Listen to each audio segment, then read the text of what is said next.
I'm joined by my co-host, Annalie Reyes. and we are going to be talking about conspiracy theories today, as well as going over some current events, such as Ohio train derailment, as well as something else that happened in Texas. But before we get into that, I wanted to ask you, Annalie, how'd you feel about the open mic last week? So for those actually backtracking just a little bit, we had our first open mic here at the Multicultural Center of Marin, and thank you to all the people who came over and participated in that. We had about 50 people show up, which was a really great turnout. So thank you all for that support and for all the people who went and performed. But speaking of that, was there a performance that stuck out to you, Annalie? Yeah, so there was one that I thought was like, oh, this is really good. And then another performer came, and I feel like they did so good. Like, I was like amazed by like how they did it. Mm-hmm. And it's actually your friend, John. Yeah, that did the Hamilton. Yeah, he did my shot. Yeah. He wasn't gonna do it, right? Like, he just like already knew it by chance, right? Mm-hmm. Yeah, which it was so cool to see. And I remember in my AP US history, like there's so much like teenagers like who are fanatics of Hamilton, the play, and I was like, at that time, like I didn't know like much about it. I was like, what is this thing about this musical? Yeah. And then when he sang that, I'm like, whoa, this is so good. So, and I liked how it had like history related to it. So, and I've noticed that like a lot of the young people were like enjoying it too. Yeah, absolutely. I love John's performance too, and I'm really happy that he went up, like, because like I said, like when I was asking people, so what we were doing during the open mic was we got to a point where we already had some people who wanted to go last. So I started asking people in the audience, hey, so does anyone else want to go up before these people perform? And John was there, and honestly, John caught me off guard. I didn't know John was going to show up, but he was there, and I was really happy to see him. And I pointed him out. I was like, John, you want to go up? And he went up. So true, because I remember in our Instagram, he said that he wasn't going to come. Oh, really? Poll. In the poll. Look at that. And then he ended up coming, so I was like, what? Yeah, so we're really happy that John showed up. And thank you again, John. Special shout out to you for a great performance. I mean, nothing less to expect from a guy who's in musical theater. So, but yeah, as for mine, I mean, I was facilitating the event with David, and I got a shout out to David as well for just again for him performing his slam poetry. He's just incredibly talented, and he's just such a great co-host to have. I think my favorite way was just how things ended with Ismael Lara. He really did a great job with his performance at the end, and he got like the crowd all get up and like call and response with him and everything. And his new songs that are coming out just sound like really good. Like I cannot wait for that new album to drop. But yeah, thank you for sharing, Annalie. I'm glad that you enjoyed it. And for those who couldn't make it to this open mic, we're having another open mic on March 31st on Friday. So at the end of the last Friday of every month, we're going to be having these open mics. So feel free to come and join us. And you can message us on Instagram for more if you want to perform or just need some more details or any of that. But yeah, so that's good. Introducing topic one. So I actually want to start with talking about the Ohio train derailment. So as some of you may or may not seen on the news, on February 3rd, a Norfolk Southern train was derailed and spilled toxic chemicals, which then led to a controlled burn of the substances in East Palestine, Ohio. This has led to a concern with the 47,000 residents that were living in this area about the possible like long-term health consequences that this could lead to. And they have a good reason to be worried because imagine being in your house. All of a sudden you hear this huge, loud, almost explosion-like sound. And you're like, what happened? And all you see is dark, like clouds coming out of this train. And the air probably smells all weird. And you're like, what the heck just happened? And then you're then told to evacuate. Like, I'd be worried as heck for my health, Yeah, I feel like, at least for me, when I think of that in that position, for me, like, I recently just came from a lab, right? And like chemicals are so strong. Like if those chemicals are in the air, like I feel like I would be suffocated by like all the toxic chemicals. And so I feel like this is something that we should treat like with urgency or with seriousness about like what was happening in Ohio. Yeah, absolutely. And speaking of the chemicals, so the chemicals that were on the train, and there's a lot of them, and I apologize in advance for my butchering of these names because these are some chemicals I never heard of. But so the first chemical here is butyl acrylate, butyl acrylate. Okay. Okay. The good thing is that you work with chemicals. Yeah. So yeah, maybe you could help me out here. I can help you out. Yeah. Okay.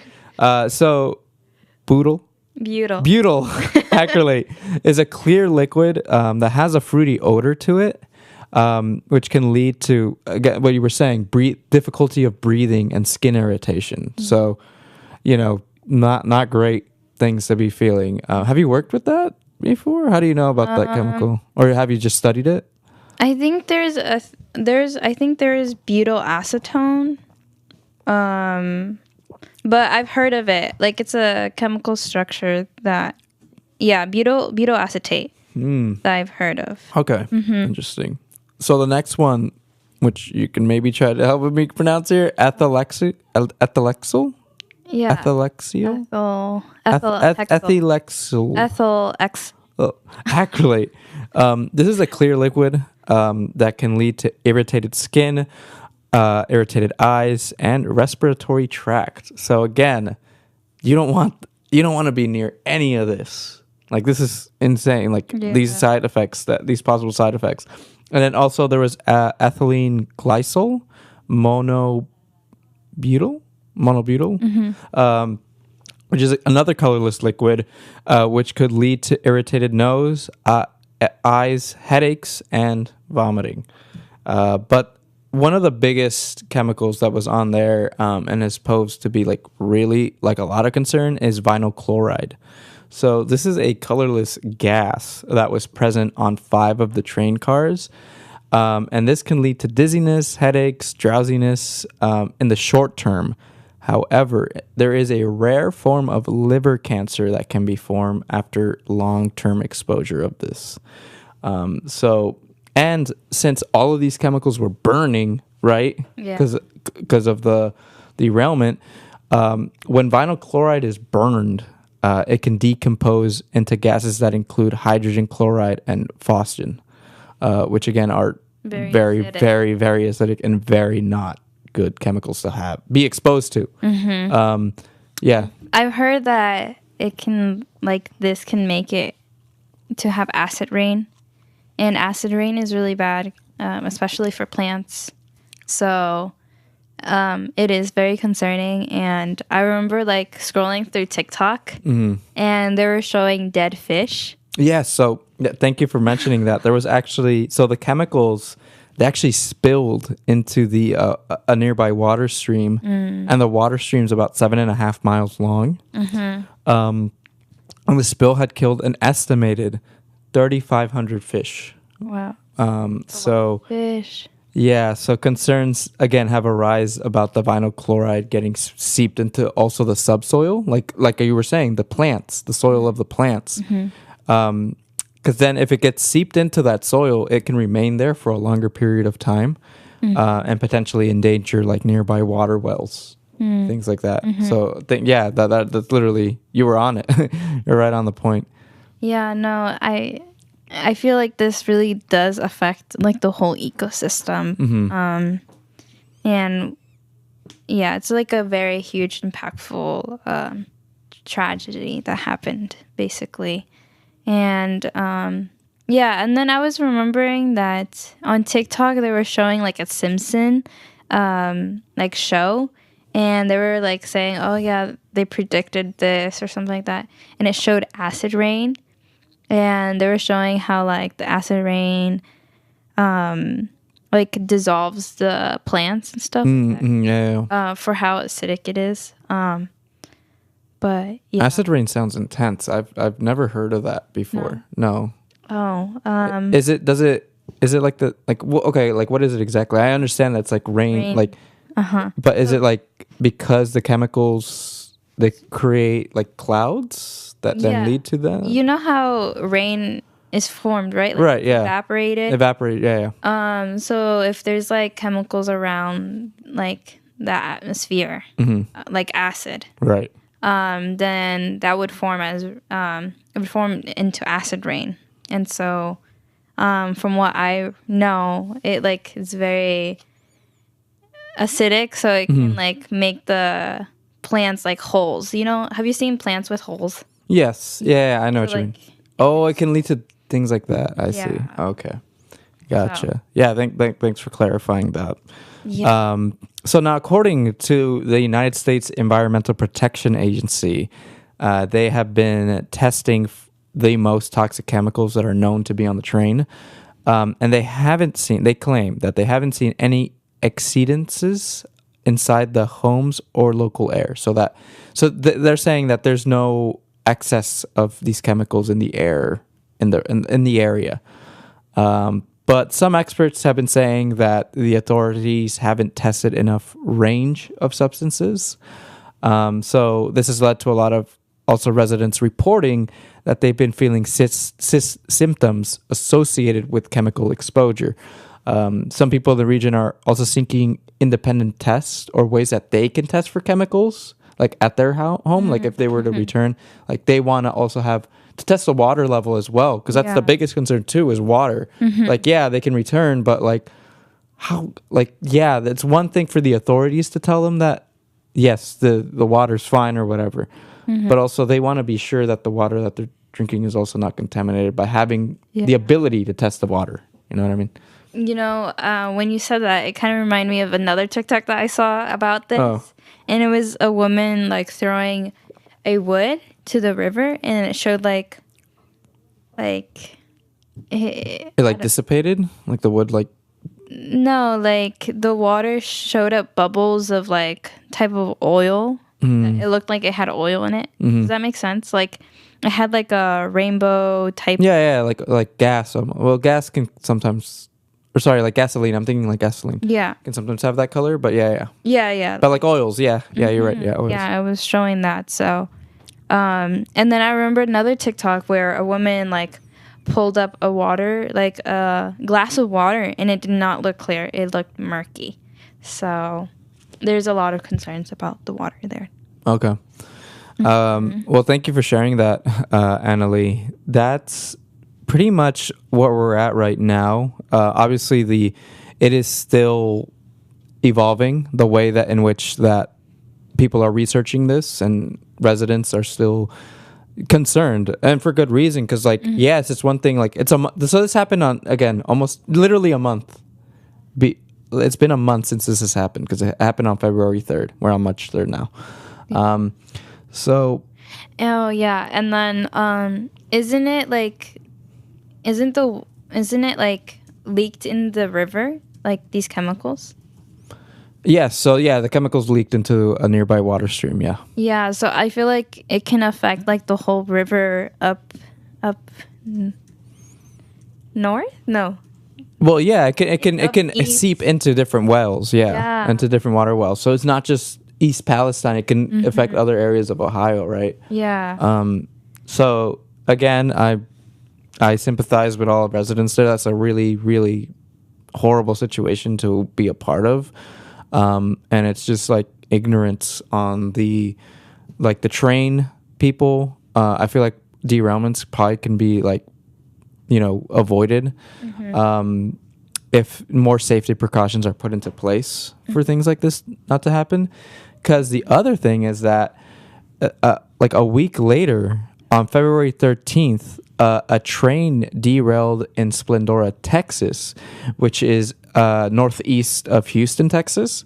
And the derailment was actually caused by a crash between the train and an 18-wheeler.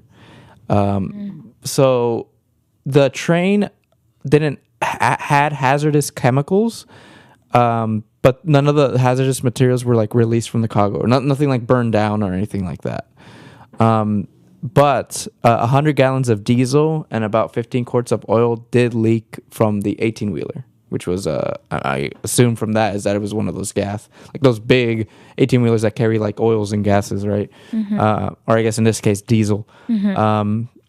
But yeah, this led to the Texas Department of Safety saying that the air quality was normal in the detected area.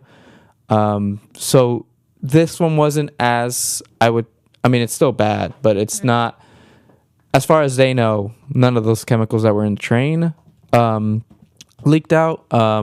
And just the chemicals that were there were paint, aerosol. That was like the main chemicals that were present on the trains. So yeah, I mean, it's just crazy to me that this happened like a week after this Ohio train derailment happened. I know it's not the same intensity, but it's still, safety issues are arising with trains. Yeah. I feel like, this information is not to like scare anyone. It's just to inform people. But I feel like a lot of stuff of this happens, but like it's not brought up into attention. And so, because we don't do that, that kind of forms like we don't really hold accountable to these people who are causing these accidents. Yeah. But if we are able to be more informed of these situations that are happening that are affecting our ecosystem and the people around us, then we're able to hold accountable to these incidents and make it a better solutions to how to prevent these like oil spills. Because this is definitely not okay, and there's definitely an issue with the safety and the way that these trains are being regulated. For there to be two of these cases not that far apart from each other. Because that's just really scary. But that's as far as the chemical stuff for now. But Annalie, you want to talk about it snowed. It snowed here in Marin County. More of a happy thought or a happy or just interesting, but when was the last time you saw snow? So I never, or what do you mean, here in Marin or in general? Here in Marin. Here in Marin. So I remember I was in elementary school. I think probably like second or third grade. So this is probably around 2007, 2006. I don't know, around that time. I don't know. Yeah. And I remember we had like this kind of wood. I remember it was just super cold one day. And, elementary school starts super early in the morning. I remember being in the playground and just like, what I noticed is that on the wood, like on certain parts of like the wooden planks, there'd be like a bunch of like ice almost like there. But that's as far as I saw, but I didn't see like any. You would see the grass field like a little bit white. Look a little bit white. Yes, absolutely. Yeah. So I saw that, and I saw it was like kind of like this slushy type of ice on top. Yeah. Yes. Me too. I remember that. But have you heard like when was the last time that you heard of snow like in SF or Napa? I don't know, to be honest. No, I don't know. You haven't heard about it like a few years ago? No. Have you heard about it now? Well, I heard about it. What happened there, like last week? Yeah. Okay. But yeah, no, I haven't. No, I never really kept up with snow like that. I don't know. Oh, okay. Well, for me, I've seen news about like snow in SF, and since my cousin, I think she's been on the show before. Paola, yes. And she goes to school in Napa, so a few years ago I saw her post on Snapchat about the snow, and just recently she showed that there was snow over there too, but that's mostly because it's in the mountain. So that's why you see more snow there than here in Marin. But yeah, so one of the I wanted to talk about a little bit more of the previous histories about the snow that happened here, just so that you guys don't freak out saying, oh my gosh, this is like, it's not new. So there's a history that the greatest snow depth on record in California is 451 inches. Oh, wow. Which is a lot. That is a ton, yeah. That's a lot. And this was located in Tamarack, California. So this is like a little further from Sacramento. And it also holds the U.S. record for the greatest snow death. So yeah, that's for Tamarack, California. Tamarack, California. I never heard of that place, but now I know. Yeah, and then there is also snow in Los Angeles Ooh. and San Diego, but this was in I don't know. I know it's like it's in my head in Spanish. But it's 1882, and so that's 1,000. That was in the 18th century. Yeah. And then there's times in January 1922 and February 1937. So this was like a long time ago, but there was snow in LA and San Diego. So that's pretty interesting. Seeing that Los Angeles is like much warmer than here in Marin. So that is interesting news. But since we recently saw that there was snow in Napa, we know that Napa has a lot of wine. So what do you personally think? Like, do you think this affected them or no? Oh, snow? Yeah, affected For the wineries? wine. Yeah, for wineries. I think not, because wouldn't that just mean that they have a lot more water now? Because I mean that's what ice is, just frozen water now. So they're probably very well, I guess, nourished through water. I don't know. I think it would be a good thing in my opinion. Okay. If it didn't like overly freeze all the crops and stuff to like the point where they like snapped off or something, I could see it being an issue. But if it was like just, I don't know, some snow on top of it, then it would just melt off and turn into water, which would then benefit the crops. No? Yeah, that's a good guess. But San Francisco Chronicle says that Napa Valley wineries think that snowfall is a novelty and does not cause harm. Oh, okay. And yeah, just think that it's like a fun winter sport because right now, like the grapes are not growing. It's already like harvest. So it's just helpful for them to get the water. They just see it as like water on the soil. Yeah, exactly. That's how I was thinking it too. Just like that. Yeah. So, but if it was during the time where like they were growing the grapes, then it would have damaged their crops. So the good thing is that it didn't really damage much of the wineries in Napa.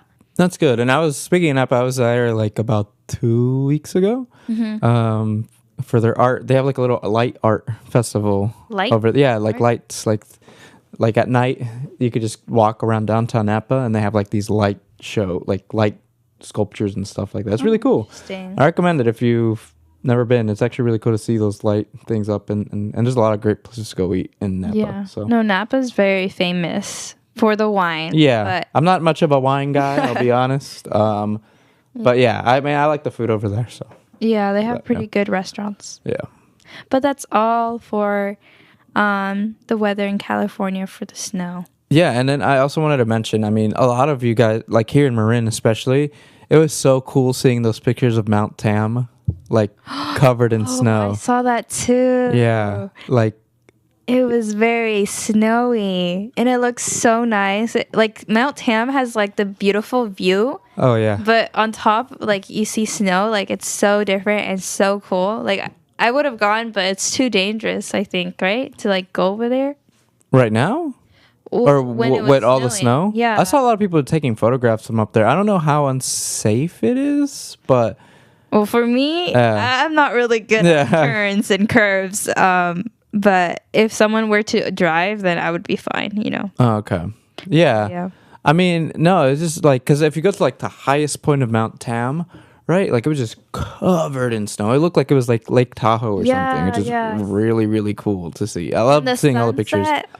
Yeah. It looks so good with the sunset. So, yeah, it's really nice to see that people like capture those photos. Because, like, usually that doesn't happen, you know? So in the future, if it starts snowing more here in like here in Northern California, I would say, would you mind it? No, I wouldn't, because if it's not that much days, I would enjoy those days. But what if like the whole month of January is just turns into like a whole Snow. snow season? Well, it's 1 month out of the 12, so it's not that much. I guess because I feel like that's the direction we're going in. Yeah, I feel like in a couple more years, we're gonna have like an actual snow season here, which is really crazy to think. But I don't know. I mean, I could just be completely dumb. But, I've noticed that like recently, like the rain, like that's like something that we first saw like like at least for me in my whole time living here, like I've never seen that much of a rainstorm. I think this was in January. Yeah. You know that like big storm that happened for absolutely. like a whole week. Yeah. I've when I was driving back to my friend's house, like it was pouring rain. It was so windy. Like I felt my car moving. Yeah. And this was the time when like you shouldn't like go out. Yeah. And it was like, whoa, this is really strong. So yeah, it really shook me. Yeah, I think the day of like the biggest rainstorm that we had here, like the most predicted biggest rainstorm, I was celebrating a friend's birthday, and when we were coming back, and the drive back, it was like 10 p.m. or something. We were driving back because we had to drive from here all the way to Richmond. Oh my God, it was impossible to see anything. Did you take the Richmond Bridge? Yeah, it was so sketchy. No. It was incredibly sketchy. I don't think there was like, dude, it was just sketchy. It was sketchy. I don't know how we survived, but we made it back. But from that, we get a lot of intense rain here in Marin. Like when it rains hard, it rains hard here. But that rainstorm was like for a whole week or more. Yeah. And this was the time when like this was a few days before I left to Guatemala. I literally thought my flight was gonna be canceled because of the rain. Yeah. But it wasn't raining when I left, so like thankfully I was able to get out. But when I came back, I heard like they had to close 2 ramps.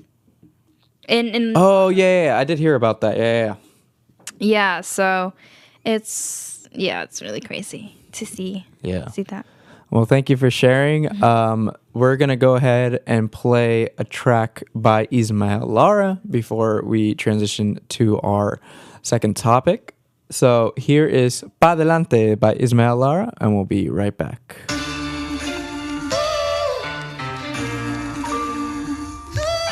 This society try to crush my spirit, but my Chicano soul don't fall. I'm 100 with it. Mi gente dice al 100, puro pa' adelante. Pa' atrás a más, que eso ocurre en vivo y atrás. Vamos, vamos, pa' adelante. Vamos, vamos, pa' adelante. Vamos, vamos, pa' adelante. Vamos, vamos, yeah. So who's the victor? You Roman silver, the 30 coins to Judas. I'm Aztec gold, abundance of wealth that we've never told. I'm the mind alliance, youngest defiance, storm of stars and all the science. Duality the serpent, don't misinterpret. I'm fine wisdom, age in the temple of the serpent. I'm the flaminess of chorus poems, wisdom that hits the soul. Nobility, we slip forth, these hard to fight every day. We born to prove victory, not to feign decay. I'm good at Pachá princess, Erendine on her horse, ready for war. We don't die, we regenerate. Victory, our fate. On a cool breeze, I move with ease. My intellect stays strapped. I embrace my heritage, the brown, white, and the black. I got my mind on my studies, and my studies on my mind, ready to hit back with facts. Blackjack. So what's the meaning? Historical victory from the beginning.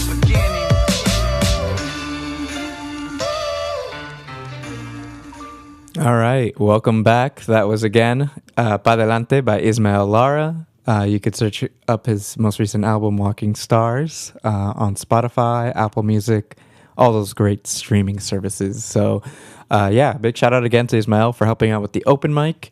And I just wanted to make a couple quick announcements regarding Listos California. So, Listos California is the state of California's emergency preparedness campaign.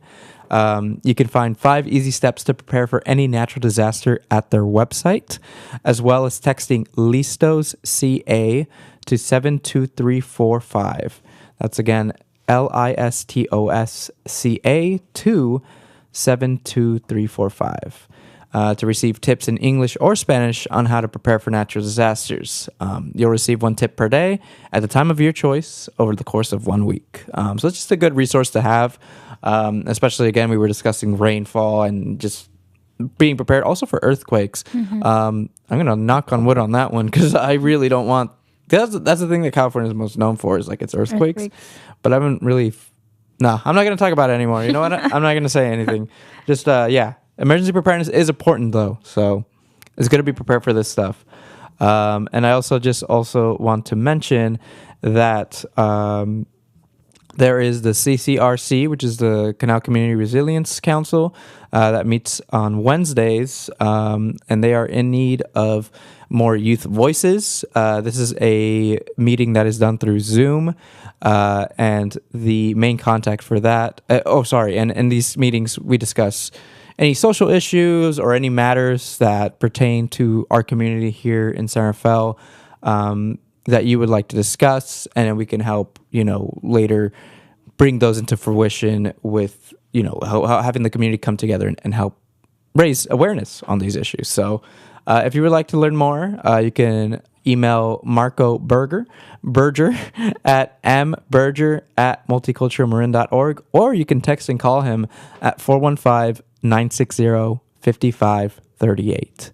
But that's it for announcements. Again, we also have that open mic at the end of this month on March 31st from 6 to 8 p.m. So we hope to see some of you there. But all right. kick it off. So we're going to talk in our second half conspiracy theories.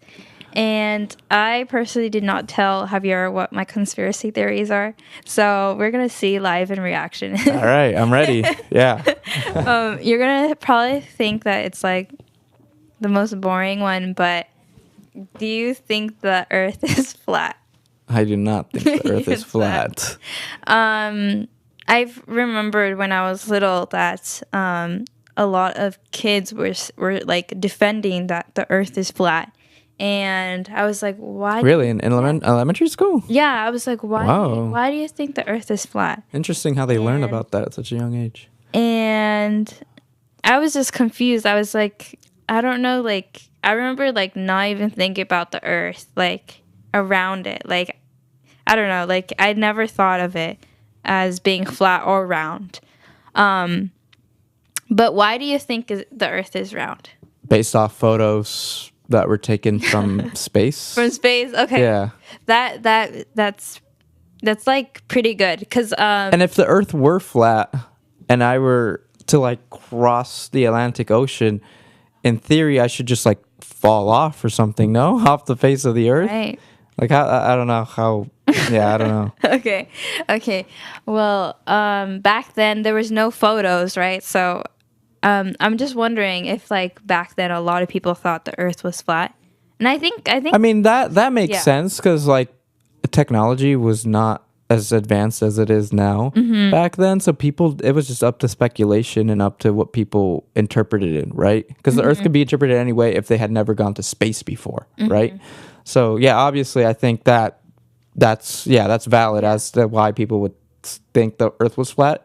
Yeah. Since space technology hadn't advanced during those times. Yeah, well, NASA says that gravity pulls from the center of the edges, like spokes of bicycle wheels. This like how it makes the overall shape of the planet, and they call it as an irregularly shaped ellipsoid. I'm not sure if I'm saying it right, but that's how they name the shape of the Earth. To be round. Yes, and we see this progression, right, of us learning more about like gravity and that you can like escape Earth in the sense.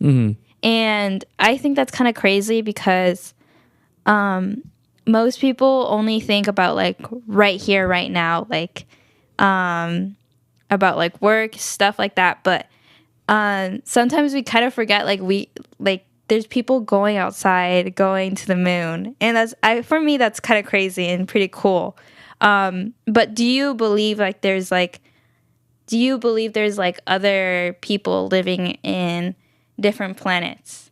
Yeah, I actually do, and I am very much a thinker of like parallel universes, like that there's definitely, because we're really small actually. Like I don't know if you've seen those videos where it's like it shows Earth and then it just kind of zooms out, Yeah. and you see all these different like galaxies and all that. Like that to me is always making me feel like so existential and like wow, I'm just so small compared to like, I don't know. I always think about those things every now and then. But yeah, I definitely do believe in parallel universes and alternate galaxies, because no, there has to be other people out there. You know what I mean? Earth cannot be the only place where there's like living people that have a language or can talk.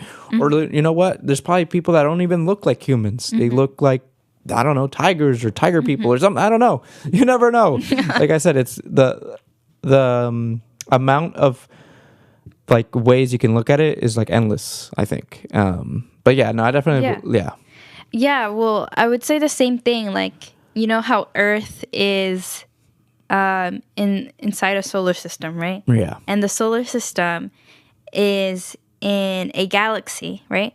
And that galaxy is called the Milky Way. So, like, that's just one galaxy. And imagine, like, all these other galaxies in space. Right. And there's, in like, each galaxy, there's, like, a lot of planets. So I just think it's, like, there's so much that, like, we don't know that we can, like, learn and discover. And I think that's pretty cool. I don't know if that's, like, a conspiracy theory, but, like, there's so much that, like, we can, like, bring about or make conspiracy theories about this. But yeah, that's like just one of my conspiracy theories. And then another one that I think you kind of like talked about with Kimberly, but you brought up why paranormal belief connected a lot with conspiracy theories. And Yeah, like people still being alive or just hauntings, ghosts, all that. I believe. I feel like I believe in. Yeah, I believe in ghosts. I feel like there's definitely like otherworldly like things that just exist here, such as ghosts and places like that. Yeah, yeah, I'm a believer in those things. Yeah. yeah. There's a lot of people who write about this, like psychologically, like why people are paranoid or like why do they believe this. But there is an article or like it's in Science Direct, but the article is called Belief in Conspiracy Theories: The Role of Paranormal Belief, Paranoid Ideation, and Schizotypy. I'm not sure if I'm saying it right, but their abstract says like kind of reasoning why paranormal belief is connected with a lot of conspiracy theories. And it says surveys indicate that belief in conspiracy theories is widespread. Previous studies have indicated that such belief are related to agreeableness, low levels of self-esteem, certain negative attitudes towards authority, and paranoia. So they're basically saying like how you view yourself or how you think kind of like affects like how you see certain things. And for me, I personally, when I see like scary stuff, I get paranoid. And then I see something moving, but it's just my hair, you know? Does that happen to you? Oh, absolutely, all the time. I feel like, especially when I'm trying to go to sleep, you know, I feel something, like I feel like at night, right? We're trying to go to sleep. I hate when you have to get up and go to the bathroom, like at 3 or 4 in the morning. Yeah. And then like it depends on like, you know, where your bathroom's located. Some people have the privilege of having a bathroom in their own room. But I remember like growing up, like my bathrooms were very separated from my room, like my own personal room. Yeah. So I'd have to walk and I'd have to like open the door really slowly so I don't wake up anyone. Yeah. But I just remember being so scared as a kid, like having to walk in the dark. Oh yeah. Because like any little noise, because again, like everything's so quiet, and like any noise that you just hear in the distance, like it throws you off. You're like, oh, like I heard something. What could that be or something? Do you remember Monster Inc.? Yeah, I remember. I remember watching that as a little kid. And I was so scared. Like really, a Monster Inc. I was like, what is this? Is this real? Like. That monsters come in and scare you to get energy. Yeah, and I remember as a little kid, like I did not like having my feet shown, like. Oh, my I blanket? still don't like that. As in, like, having your feet exposed when you're trying to fall asleep. Yeah. Like, I would have to have my whole body covered. Yeah, I'm the same. Yeah. I feel like someone's gonna pull me or yank me from my bed. Yeah, or like touch your feet or something. Yeah. It feels weird. Yeah. I'm just like, no. But when I was a little kid, I was so scared of like checking under my bed too, because like I didn't know what was under my bed, and so I was just like very paranoid when I was little. So yeah, I just remember that. I'm just like, no. Yeah, no, I think we all definitely go through that feeling. And I still have that feeling every now and then. Sometimes I wake up in the middle of the night and I'm like, what woke me up? You know what I mean? Yeah. But, you know, it could just always be just some birds, some owls, some cat out in the street. I don't know. Any little noise can, like, make your body, like, react. Yeah. So, I mean, there's that, yeah. And continuing with the abstract, they were doing a current study investigating relationships between conspiracy theory beliefs and paranormal belief, paranoid ideation, and schizotypy. Okay. And this study was involving 60 females and 60 males, age 18 through 50. Yeah. And they were saying that sex differences were found in paranormal belief, with females scoring significantly higher than males in spiritualism, precognition, PSI, and overall paranormal beliefs.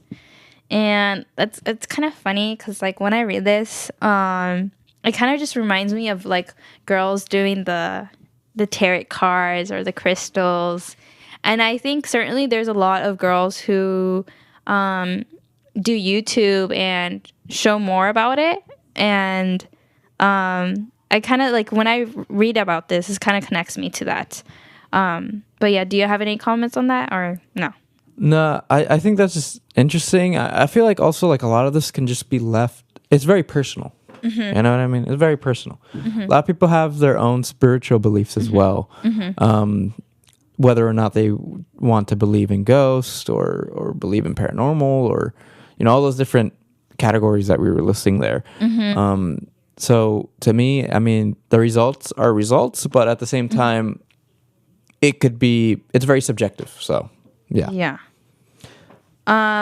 But yeah, they were saying about that. And then it says confirmatory analysis revealed a best fit model to explain conspiracy beliefs that include schizotypy and paranoid ideation, but not paranormal belief. And these findings suggest that paranoid ideation and schizotypy are strongly associated with belief in conspiracy theories.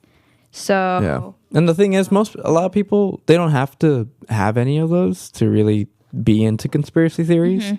Because, I mean, I don't identify with any of those things that you mentioned. like paranoia beliefs. Yeah, paranoia. Or like, I don't feel like I'm a very paranoid person. I just like learning about conspiracy theories because I think it's just entertaining and interesting. You know what I mean?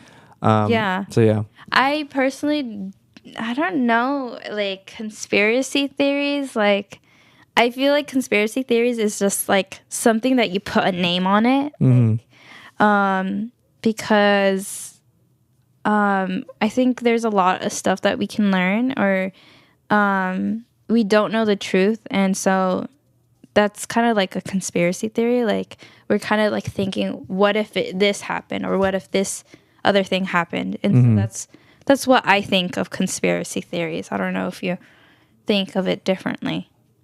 Yeah, I think that just for me, it interests me. It's just something that I look forward to, and like hearing other people talk about it. Yeah, yeah. I just look for it. Like that reminds me. So if you've been on the YouTube landscape as of now, between now and probably towards the second half of 2021, I want to say is when I started seeing more of these videos pop up. Iceberg videos. So I've never heard of it. Yeah, well, back in 2021, I remember it all started with this. So there's this video game called Super Mario 64. Very infamous, very cherished childhood game. Especially for my childhood, because I grew up with the Nintendo 64, which Super Mario 64 came out on. And it started with this like theory that every copy, so you know, like when you buy a game, you get a copy of it. And that they said that every copy of Mario 64 is personalized, and that every single game that is purchased, every copy of Mario 64 that's purchased is personalized to your own, like, yourself. Like every time it's like a unique game. Like so, like one Super Mario 64 won't be the same from another Super Mario 64. Wait, but this is very different from Nintendo DS, right? Well, the Mario 64 came out as a remake on Nintendo DS, but the original came out on the Nintendo 64. So basically, what I'm trying to get at is, there was this theory going around online that, again, like every copy of Mario 64 is personalized, and that it led to a lot of people making these fake but kind of creepy videos where it's like, oh yeah, look, like they would make it look like it's like an old home footage or something of them playing Super Mario 64 like on their TV, like their old school TV, and then something creepy would just happen in the game, like it would flash like someone's face, or like Mario does something weird, or like Mario runs around without you even touching the controller or something, like weird things like that. So yeah, so then some guy made an iceberg video. So what an iceberg video is basically, it's a picture of an iceberg. And you know how an iceberg can go deeper under like to Underneath the depths of water? yeah. Yeah. So there's like surface level. The surface level of the iceberg, right, is like at the top of the iceberg. So basically it's split up into sections where the lower you go, the more obscure the facts are, or the theories are pertaining to a certain topic. So in this case, it was Super Mario 64. So they went around like just, surface level trivia, but then the lower you go, the more like creepy or more conspiracy type theories are discussed. So there's literally an iceberg now probably for almost any subject you can think of, which is really, to me, is awesome because I love learning about more theories. Oh, that's why they call it iceberg. Icebergs, yeah. So literally, it's an iceberg, but it's just, Anyway, so there's a whole website actually called icebergcharts.com that where people from the community, I think there's a whole Reddit board called r/icebergs, where it's just like community members like creating their own icebergs and getting more community input and stuff. So it's really cool. And I would recommend like you searching up any kind of subject that you can think of and just searching an iceberg for it.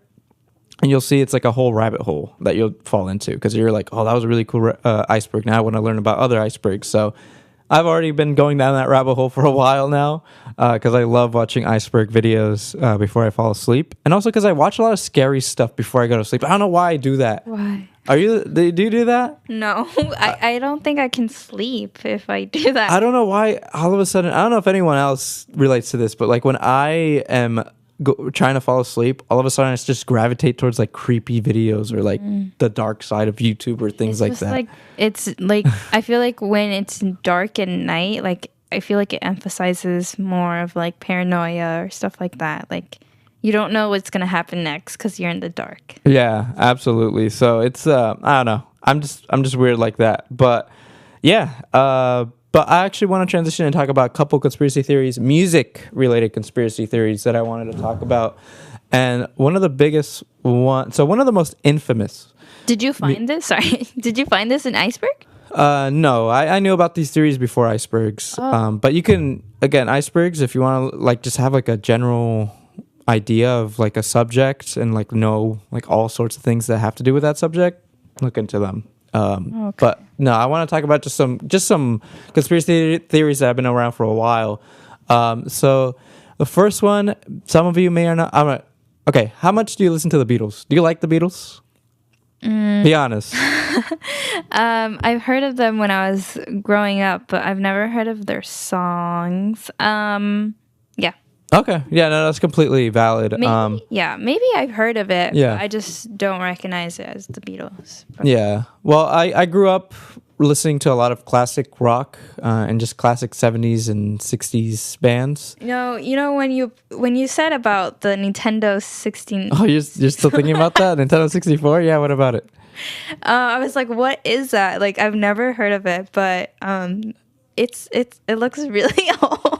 Yeah, it came out in the 90s. Yeah, and I realized that we really have like a different like experience as childhoods, even though like we're not that far apart from yours. Yeah, so you're 18? 19. You're 19. Okay, But I'm gonna turn 20. Okay, and I'm gonna turn 24 this year. Yeah, so not much of an age difference, but for me, I remember like Nintendo DS was the big thing for me. Yeah. And Well, how old were you when you got the Nintendo DS? I was like 12 or 10. Okay, I was also around that age when I got a Or Nintendo maybe, DS. sorry, I think but- I was in 4th grade, so Yeah, and I was in 8. I was 8. probably I was probably in 3rd or 4th grade when I When you got got DS. Nintendo Yeah, DS? I got like the DS Lite. Yeah.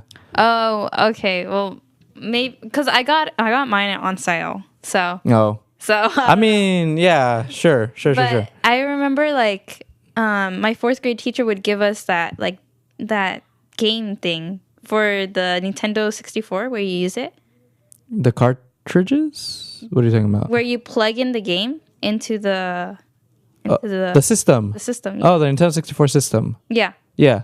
Well, You guys had one in your school? well, she was giving me one of those games, and you can put that for the Nintendo DS. Remember, like there's the SD for the Nintendo DS. Oh, yeah, like the And then- cartridges for DS games. Yeah. Yeah. And for me, when I first saw it, I was like, whoa, this is so old. Like I thought it was like years ago, but it was just a few years. Yeah. So it's just crazy. I just figured it out. Yeah, well, the 64, yeah, it came out in the 90s, I think mid 90s or early 90s. And I just had one because my brother had one and I just inherited from him. Yeah. So that's how I learned about the 64 at a young age. And also, I grew up a lot playing GameCube and PlayStation 2. So those were like the consoles that I mainly grew up with, but I do have memories with the 64. I see. yeah. But moving on. Yeah, that's all good. So, yeah, so the Beatles, there's this very famous conspiracy theory that the member of the Beatles, Paul McCartney, is dead. Is this the oldest member or? No, I don't think he's the oldest, but it's just this theory goes back to like the 60s. So the theory goes that Paul McCartney died on November 9th, 1966. And in order to cover up his death and have the group continue, they replaced Paul McCartney with a lookalike. So this rumor began to spread in 1967.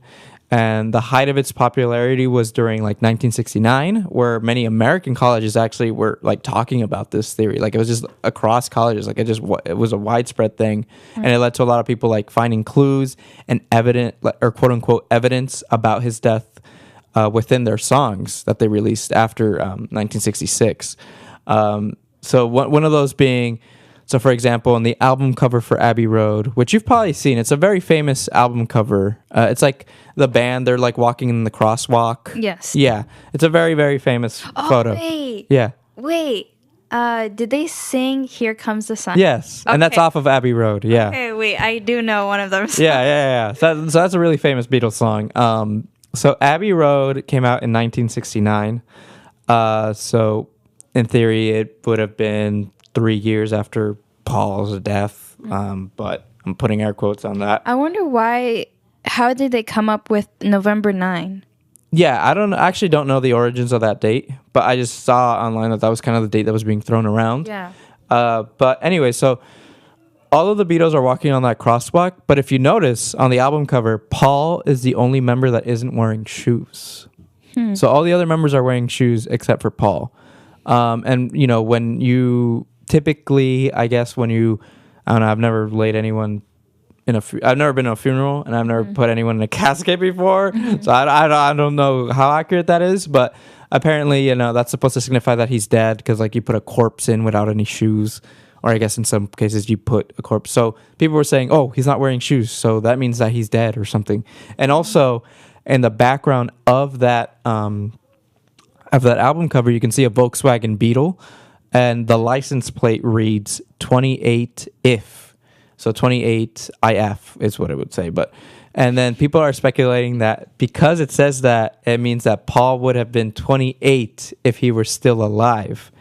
Now, the issue with that is that Paul would have been 27 in the summer of 1969. He wouldn't have been 28. So it doesn't line up exactly the way people think. Also, the reason that Paul didn't wear shoes, like his reason that he gave was that it was just a really hot day, and Paul's also always been known to be kind of just like wacky and stuff. So it was he just didn't want to wear shoes. So That's why he did that in that moment. And then also another thing is that if you play the song "I'm So Tired" by the Beatles in reverse, it sounds like John Lennon is saying, "Paul is dead, man. Miss him, miss him, miss him." Something like that. So if you listen to it, if you search up "I'm So Tired" reverse, that's like the first thing that you'll hear. I feel like that's a lot of effort. I know. And that, again, that's why this is just the surface level. There's so many other things that people will say about this. Like, there's so many quote unquote evidence that Paul, but again, that's the thing about conspiracy theories, is that a lot of these are just, they can be very like, you're stretching it. You know what I mean? Because the same thing, if you play apparently the song called Revolution 9 off of their White album, if you play that in reverse, it sounds like the lyrics are saying, "Turn me on, dead man. Turn me on, dead man." Like that, like over and over again. Because in that song, they say number 9 all the time. But again, when the brain, it works in a way where when you listen to something and you have text on screen, let's say you were to hear that reverse song out of context without even knowing what it's supposed to say, it would sound like gibberish to you.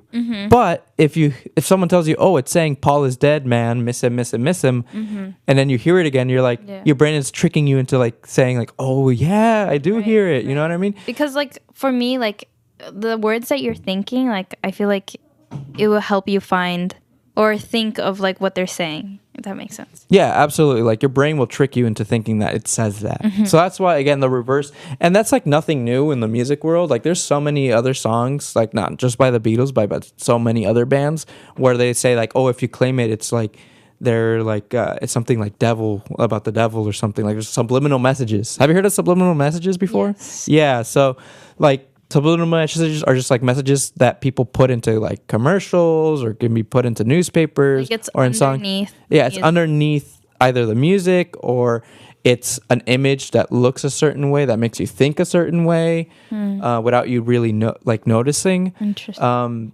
Yeah, subliminal messages are a whole other thing. But I think, again, most of the time when it comes to reversing a song or reversing any of that stuff, it's just your brain tricking you, or people just looking way too into it. Yeah, because I think there was that point, don't quote me on this, on the accuracy of this, but I do remember, I think, a song by Black Sabbath, which was a metal band that started, I think, in the 60s, 70s. They make metal music, and at the time, and still people think this way, that metal music is like from the devil and all that stuff, because it sounds very like, I don't know, cultish or whatever.